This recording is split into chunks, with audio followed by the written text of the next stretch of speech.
Yo, what's up guys? Ayun, oras na naman para maglayag sa buhay at harapin ang bagyo at lalim ng karagatan ng buhay natin. Paki-click like, subscribe at ang notification bell para mas marami pa akong magawa na videos. Ayun, so itong topic na to, atong pag-uusapan natin ngayon ay tungkol sa reto sa pag-ibig yon.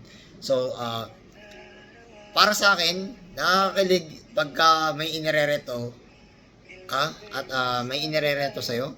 Unexpected at sa pilitan nga yung mangyayari. Ganun nga lang.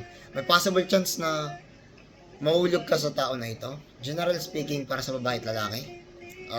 Nasa panahon man o hindi, may darating na ganitong klaseng senaryo sa buhay mo eh.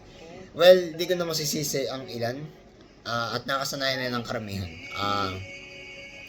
Mas maganda pa rin ang panahon na ikaw pumili. Sino? At ano yung pagpipilian mo? Sino pagpipilian mo? Di mo man gusto pero inireto sa'yo. Pero what's the point, di ba? Kung talagang kati ka at needed mo, needed ba magka-jowa o magka-shota, nasa'yo pa rin yan. Yun. Syempre, titignan mo yung different types of angle na irereto sa'yo.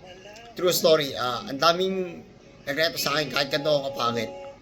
True story, ang daming nagreto sa akin, walang gumana ni isa. Mas gusto ko talagang nanliligaw ako at kusang loob yung talagang tinibok ng puso ko. Oo.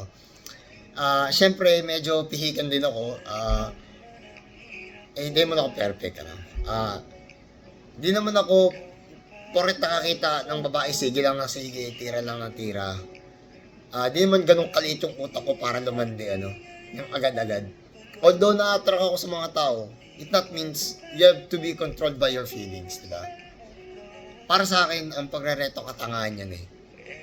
Pero kung desperado kang magtanong ka ng pwedeng kung meron bang irereto sa'yo, wala namang masama dun.